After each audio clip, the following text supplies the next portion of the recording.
एकनाथ शिंदेंनी शिवसेनेतून ज्यांच्यामुळे बाहेर पडायचा निर्णय घेतला आणि एकनाथ शिंदेंच्या मुख्यमंत्रीपदाच्या महत्वाकांक्षेला ज्यांनी खतपाणी घातलं असे अमित शाह हे एकमेव भाजपमधले तारणहार म्हणून सध्या एकनाथ शिंदेंच्यासाठी आहेत। एकनाथ शिंदेंचे तारणहार, एकनाथ शिंदेंचे मसीहा म्हणून जर त्यांना कुणाकडेही दाद मागायची असेल तर ती एकमेव व्यक्ती म्हणजे अमित शहा। त्यामुळे जरा राज्यात कुठे काही खुट्ट झालं की एकनाथ शिंदे एकतर आपलं दरेगाव गाठतात, नाही तर ते अमित शहांकडे जायला निघतात।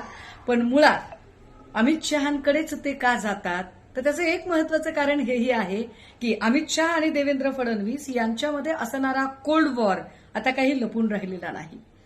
त्यामुळे जो अमित शहांच्या जवळ असतो तो देवेंद्र फडणवीसांच्या नजरेत रडारवर असतो आणि जो देवेंद्र फडणवीसांच्या रडारवर असतो तो अमित शहांना फार प्रिय असतो। याच न्यायाने जर रवींद्र चव्हाणांनी आमची माणसं फोडलेली असतील तर याची दाद कुणाकडे मागायची म्हणून कदाचित ते तिकडे गेलेले असतील। पण यातली एक गोष्ट फार उल्लेखनीय आहे ती म्हणजे उदय सामंत हे अगदी त्याच वेळेला रवींद्र चव्हाणांना भेटायला जातात।